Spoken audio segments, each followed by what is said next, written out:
Terracotta tiles are more popular than ever, and that's mostly due to their natural look. But making a terracotta tile livable is going to require sealing the surface.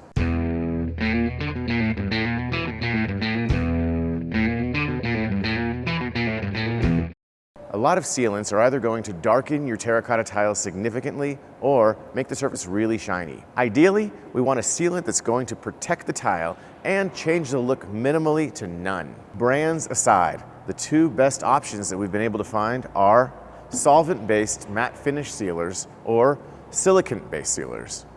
The application process for sealers is going to vary. For the solvent-based sealer, we're using a sponge application, and for the silicate-based sealer, we're using a spray bottle application. Always wipe away residue. Let each coat absorb properly before applying the next coat. For each of these options, we've applied 3 coats of sealer onto 2 pieces of tile, allowing approximately 5 minutes of dry time between each coat. Depending on the density of the terracotta tiles that you're sealing, you may apply between 1 and 5 coats of sealer. We've let the tiles dry overnight, and now it's time to test the sealers. First, let's have a quick color comparison between the unsealed terracotta tiles and the sealed terracotta tiles. Silica-based sealers have darkened the tiles just a little. The yellows have gone to kind of like a dark gold color, and the pinks have gone to more of an amber color. The solvent-based sealer darkened the tile minimally, barely noticeable. The yellows did darken to kind of like a light gold color, but the pinks and the peaches have stayed pretty much the same. First, we're going to pour water onto the unsealed terracotta tiles, and as expected, it absorbs immediately.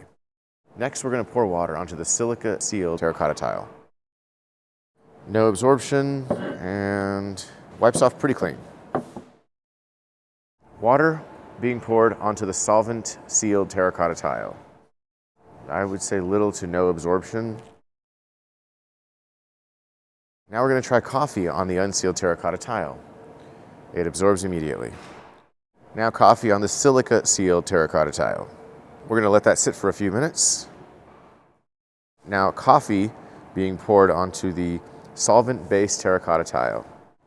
And we're going to let that sit for 5 minutes. So this is a silica-based sealed, solvent-based sealed. After leaving coffee puddled on the surface of the sealed tiles for 10 minutes, I'm going to wipe away the liquid with a Clorox all-purpose cleaning rag.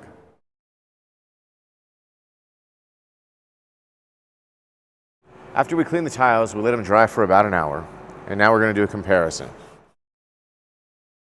This is the solvent-sealed terracotta tile. You can still see a little bit of an outline where the coffee mark was. Overall, the tile has stayed pretty stain-free. It's still very true to its natural terracotta color. This is the silicate-sealed terracotta tile. You can see some spotting where the coffee left some stains, and it's not quite as true to the terracotta color as the solvent sealed tile is. Based on today's experiment, I'd have to say that the solvent base not only keeps the terracotta tile truer to its natural color, it's also more protective.